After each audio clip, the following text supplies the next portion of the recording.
Hello everyone, welcome to WD18, the Watford fan channel. Welcome to your Rotherham versus Watford match preview. We're still buzzing. I have to admit, guys, I'm still absolutely buzzing. I was considering wearing the away shirt for the third time in a row, but then I thought probably should chuck it in the wash at this point. Sam, first off, how you doing, mate? Yeah, do you know what? It's unbelievable going into school on a Monday morning, seeing all those Arsenal fans, all those Tottenham fans upset about their result, and I'm just buzzing with Adam Messina. It's just it's a good feeling when Watford wins, carry it into the week with you, and hopefully we can follow it up tomorrow night. Yeah, exactly that. I think Adam Messina is on his way to getting a knighthood and the freedom of Watford. Next to the Graham Taylor statue, it's Adam Messina. Adam Messina, what a legend. Elliot, for you, how's it going, mate? Yeah, it's going well. Still on a high after that big win. Absolutely huge. Feels weird to be right back into it again and looking at another game because it feels like we've just done the match reaction after the Cardiff game. So hopefully that there's a positive hangover from that game and we can, if there is one, and we can go into it still with our heads held high and hopefully get another 3 points and just keep up this run, because I could understand if they're a bit exhausted after what was a pretty crazy last few minutes on Saturday afternoon. So hopefully we just keep up the momentum and get another good result tomorrow night. Well, exactly that. It does feel like we did the Cardiff reaction, literally a day ago. The games are coming so thick and fast at the moment. And obviously, it's a little bit hectic before the international break, which I think is coming at the perfect time, despite our run, because we do need a break. I think some of these players do need a rest. Sam, we'll start off with the Cardiff game, actually. Just a little recap on that one. Number one, are you still buzzing? And number two, what was it about the Watford performance on Saturday that was particularly pleasing for you? Yeah, obviously I'm still buzzing. Can't not be after a last-minute free kick goal for the first time in 5 years. I found it quite funny as well that the Athletic had an interview with Alman Abdi booked in anyway for the day after. So just the world works in weird ways sometimes. But yeah, I thought there was a lot to be happy with about the performance on Saturday. Sorry, I forgot what day it was. There's so many games. But yeah. I mean, I feel like just looking back on the match reaction after I watched it back, I felt that perhaps we were on such a high, and now I've kind of got not a more balanced view on the game, but I've been able to kind of think about it, watch the highlights back, and watch the highlights back multiple times. Obviously, particularly that last minute, but I just bounced on the touchline. Yeah, of course. I felt like there was a lot to be happy with, particularly in that first half. I thought we were absolutely outstanding after we conceded that goal. I thought we managed to sustain pressure, something that we haven't really done away from home, that we were able to recycle attacks after we lost the ball. And I thought we really did deserve the win. Obviously not perfect. We spoke about some fragilities in the back line, perhaps a little bit shaky at times is the word we all used. But on the whole, really, really impressive performance, and it's testament to the work that Xisco Munoz has done. Yeah, exactly that. Elliot, for you on Saturday, I'll kind of fire the same question. What was the most pleasing aspect of that win? I know the manner of it. You mentioned you were very shocked after the win and you didn't know how to react, but was it the manner of the win, or was it more the overall Watford performance that was particularly pleasing?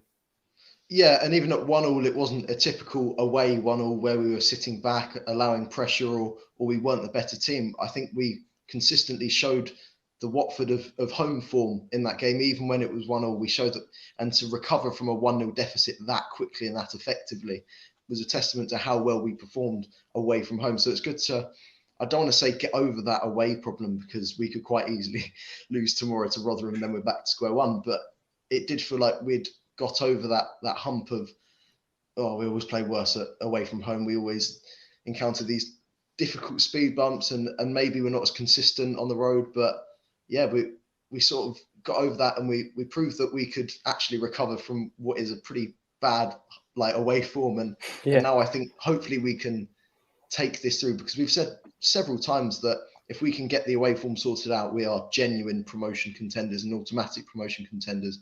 And I think now we are, of course, automatic promotion contenders. So it feels great to have actually recovered from the bad away form and moved on. Yeah, exactly. Go on, Sam. I just also want to say that before we move on to Rotherham, I've decided Chalobah's goal is our goal of the season so far. Well, this is the thing. Can I just bring in Dan's comment here? He says the footwork from Chalobah was world class. I mean, it's done the rounds, hasn't it? Chalobah's footwork. It was sensational, Sam. It's between his goal and João Pedro away at Derby so far, probably. So it's a I very actually different. What would you- I completely cut that game out of my head because of how dreadful it was. Yeah. Guys, which is the better goal in your opinion? Difficult one, but I think It's so Chalobah. different.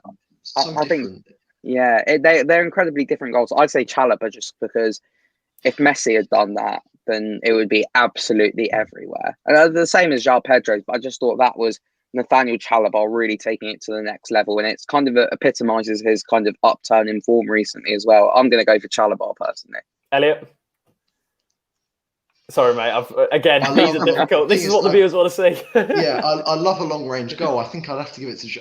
But the footwork is so good, and it's so tough. I think I'd give it to João Pedro in terms of how good the goal looked. But in terms of skill and difficulty, I'd give it to Chalobah. So I'm hugely sitting on the fence there. But in my opinion, the João Pedro goal is the goal of the season so far. I'll tell you what, let us know in the comment section which is the better goal, Chalobah's or Pedro's, and which should be goal of the season so far. Just going back to that Chalobah goal, Sam, I think Elliot mentioned it in the comments about when we went 1-0 down against Cardiff.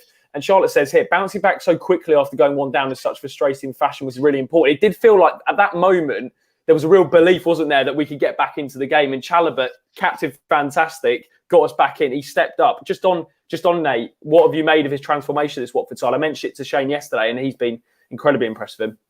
Fantastic. I still really don't know his best position. I know Shane was quite adamant to say that, perhaps further forward and where he can kind of create more things and get the ball further up the pitch. I still really like him breaking up play. But I think at the same time, one thing he's really improved, which is something we criticised him, was when he was on the ball at the start of the season, he was slow to get it out of his feet. And, occasionally he did, quite a lot he gave the ball away. And while his game isn't perfect, I still think there's a lot more to come from Nathaniel Chalobah. I feel like he's being much more, he's giving the ball much more utility. He's much more useful to this Watford side. He's not really a passenger anymore, and he's a crucial part to this side, just the way he breaks up the play, the way he brings the ball forward. And, I'm absolutely buzzing for him because I feel like for him it would have been as frustrating as it was for fans watching him, considering his long-term injury a couple of seasons ago. So, it's fantastic to see him doing well at the moment. And just on that, Elliot, with Chalobah, the credit has to go to Xisco Munoz, hasn't it? Although, of course, Chalobah is going to take the credit because, he's improved his form massively. But on Xisco, the fact he's recognised that he's now deploying Chalobah in a more effective position. On Xisco, what have you made of the way he's looked after Chalobah? Because I think he's come, as Sam mentioned, he's come under criticism this season.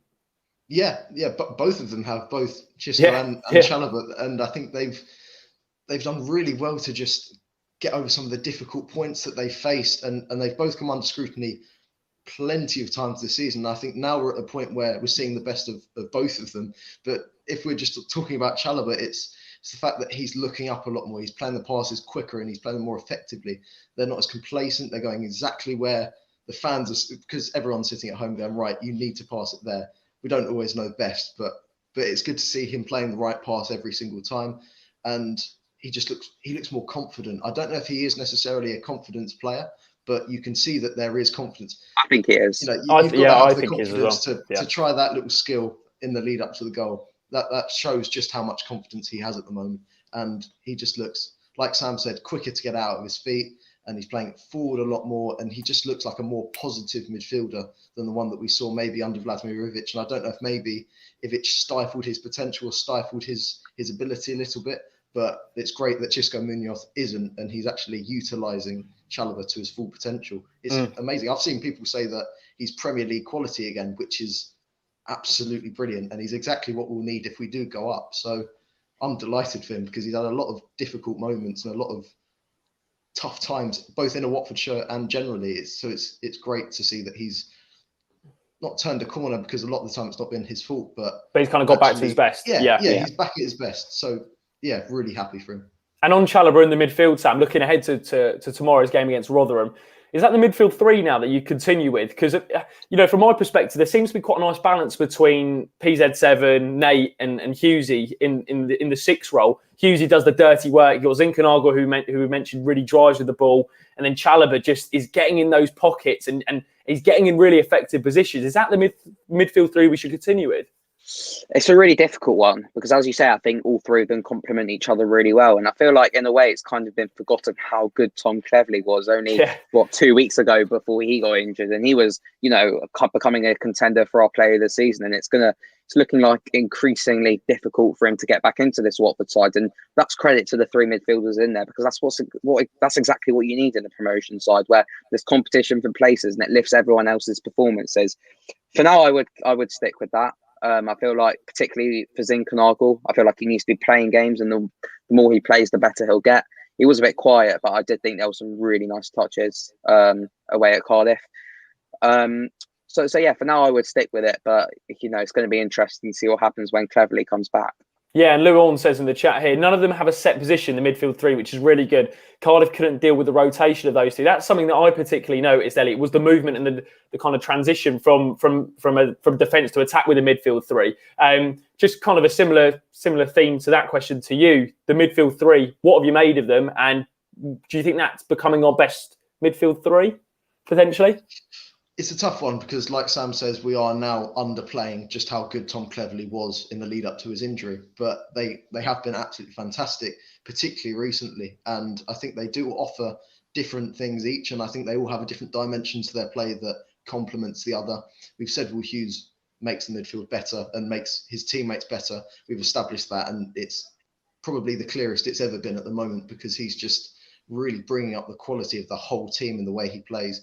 And he does the stuff. It's incredible that he's rated so highly, and yet he also does the stuff that people don't necessarily notice. So he's actually even better than we're probably rating him at the moment, which is he went under the radar. Yeah, exactly. Yeah. And I think now Nathaniel Chalobah's getting his plaudits, which is brilliant, and he's deserved them a lot lately. And Philip Zinchenko, who we've raved about since his arrival. So yeah, it's all blending really well at the moment, and I wouldn't want to be Xisco when Cleverley comes back trying to make that decision. Then we've got someone like Dan Gosling, who is a terrific backup. You're not going to find many better backup midfielders like that in the league to go, okay, we can chuck Dan Gosling on. I think that's. Don't forget João Pedro as well. Yeah, why not? Dan Phillips is coming back soon as well. We've got terrific depth, and that is the signs of a side that is pushing for promotion, a side that is looking to become a Premier League team. We have the depth that perhaps Swansea don't have, and Brentford don't really have the same depth as we do either. So this is going to be crucial for the run-in, and the sooner we have those midfielders back, the better, because having that freedom of choice to say, actually, I will rotate it, I'll put this player in, I'll put that player in. It's huge for the run-in. Absolutely huge. Absolutely huge. As Matt says, Elliot, the midfield three are good. It's great. We've got players, as you mentioned, that could step in when other midfielders are injured. And just on that, Sam, in terms of just the collective team morale at the moment, Dan says here, just amazing to see the immense relationship within the dressing room and the players. It did seem like that moment away at Cardiff with the Messina goals kind of personifies the mood in the fan base. And I think, did you say it's kind of the best you felt since with the Watford team since we went into lockdown? 100%. It's the best I've felt since probably Liverpool as well. You mentioned the comment of it shows the relationship between the players, the dressing room at the moment. It's also the fans, because I think, Jacob, you mentioned this as well, that it was the first time that as a supporter I felt connected to the football club watching, those last few minutes against Cardiff, seeing the subs bench running down like as if we were in the away end. Been absolute carnage, but it just feels like it's the Watford we enjoy watching again. And I'll keep on saying it. I think that's Xisco Munoz for me. I just feel like the way he's put an arm around the squad. He's not, as you mentioned last night with Shane, he's not really that kind of disciplinary. How do I say it? Disciplinary and authoritative kind of stuff. Yeah. I'm doing English at uni next year, and I can't say these words. Don't worry, mate. The uni won't see this. This hasn't gone on the UCAS form. No, I did actually mention WD18 in my personal statement. Just that big up. It's not bad. What was I saying? I just feel like just the whole relationship, we're watching Watford with a smile on our faces again. We're looking forward to the games. At the start of the season, as we've mentioned quite a bit, it was almost like a chore to watch, just like, here we go again kind of thing. But now it's a genuine excitement, and I'm buzzing for the run-in, actually. As nervous as I am, I'm excited to watch Watford again. Yeah, exactly that. Elliot, looking ahead to tomorrow, Another big game. Going to be a difficult game. I think, Sam, you might have put a post on Instagram, didn't you, earlier about the last time we made the trip to the New York Stadium. Minari, Tommy Homer masterclass away, and Lloyd Dyer giving it to Beppe Sannino. That was a great night for all involved. Elliot, for you, what can you expect from Rotherham? Because there's been this whole talk about the COVID situation there. What do you know about that? And what can we expect? Yeah, the thing with the coronavirus sort of outbreak at Rotherham is that we don't actually know what to expect, but we sort of know to expect nothing, because they've just returned to training today. Their head coach won't be at the game tomorrow night or the next one after that because he's self-isolating. They've not had many positive tests, but they've had a lot of self-isolations. Whole training ground was shut down, and they've, like I say, only just returned to training today, and they've not really been doing any sort of work at home. The head coach, Paul Warne, said today in his press conference that there were some of them that couldn't even get down the stairs because they were in such a bad state. So it's a tough one to know what to expect, because the way it is with COVID is that they don't name names. They don't say who specifically has these problems. So I can't just say, right, they're going to have these players out and they're going to have these players playing. But it's pretty dire, the situation at Rotherham at the moment. And he said in his press conference today that they're expecting to get nothing out of the game, but they're going to give it their best shot. So maybe that's a bit of a danger for us, because if you play against a team if you play against a team that expect nothing, it can sometimes be even more frightening than when you're playing against a team that's going to throw everything at it. So it's going to be a tough one, and we don't know we don't know what to expect, because we don't know who's in and who's out of the squad. So it's going to be a really interesting game, and I think there's going to be maybe the first 15 minutes of sort of feeling out, where it's just seeing what's going on, seeing how we can perform. And I think it will be scrappy. So and even with the system, we don't know if he'll have to change system. So we're not sure what to expect exactly from Rotherham, but we've got to expect the unexpected and expect a really unpredictable game tomorrow night. Yeah, and Sam, hearing that from Elliot, does that change the way we should approach the game tomorrow in terms of the way tactically we set up? I don't think so. I think we probably would have expected a low block anyway. I think even more so now. I think they're probably going to have 11 men behind the ball and play for a point. I think, Elliot, didn't you say earlier that they're genuinely not expecting a thing out of this game? So they're just going to be playing for a point with 11 men behind the ball. So it's going to be pretty much the same, just probing, waiting, being patient for that opportunity, because it will come with the amount of possession I think we can expect to have tomorrow. I'm not sure the state of their pitch though. I can't imagine it's too great. Scott Tinsley we should loan them out for a game. Yeah. Elliot's part of Cisco staff and Sam's part of Scott's crowds and stuff. And I'm just here vibing. You're in the Hard Life studio. Yeah, I was going to say. Call it. No, I just no, wasn't it? We didn't actually mention with Cardiff how I think that the quality of their pitch actually helped us a lot. It was a really good away pitch.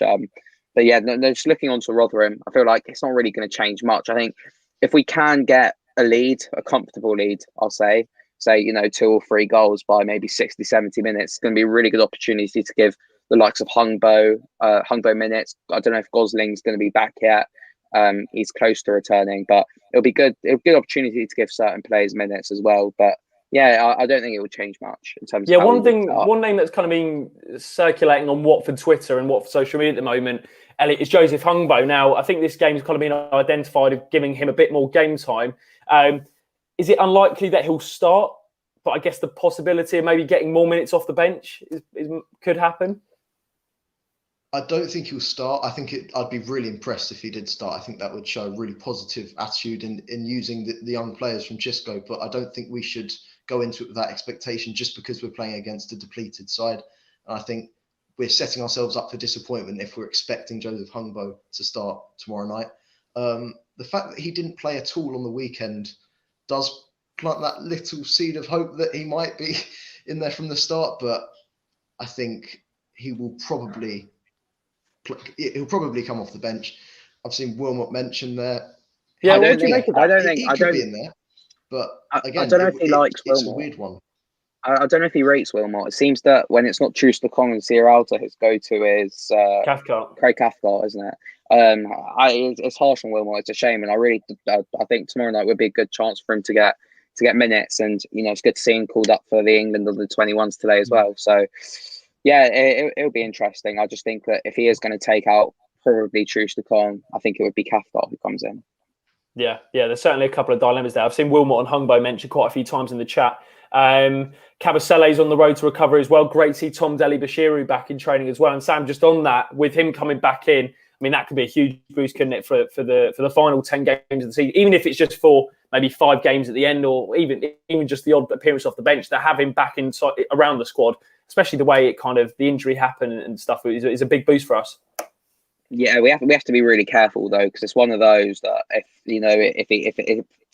he kind of agitates it again, then it could be even longer out. So we have to be careful with easing him in. Wouldn't shock me if we don't see him at all this season, perhaps for the last couple of games, or if we are in the playoffs, perhaps during that.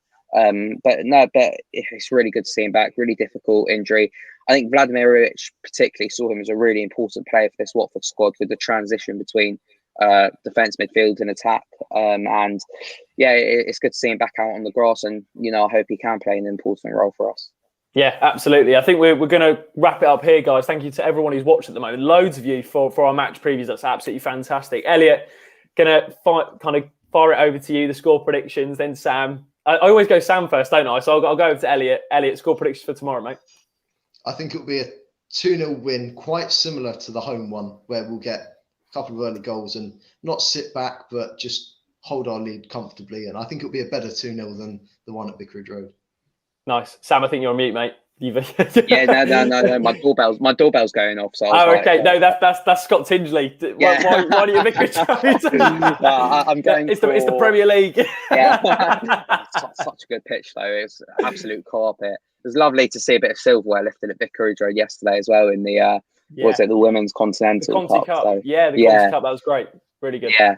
I'm going to go for I would say 2-0. I'm going to go 3-0 just to be different to Elliot. 3-0. We'll just take a few from the comment section. Joe's gone 3-0. Dan's gone 4-2. We've got 2-0, 4-1 Watford. Rudy, 1-0 Watford win. Harry with a 2-0. Dylan with a 3-1. And finally, Cormac with a 2-0 on. Very, very positive. All wins, all comfortable wins. But thank you to everyone who watched today. We really do appreciate it. We'll be back tomorrow for a match reaction straight after the game at the New York Stadium. Fingers crossed we can get all 3 points and continue our brilliant run of form. If you did enjoy the live stream, please do leave a like. Don't forget to comment down below your thoughts. Subscribe to the channel if you're new. Turn on your post notifications. We'll see you very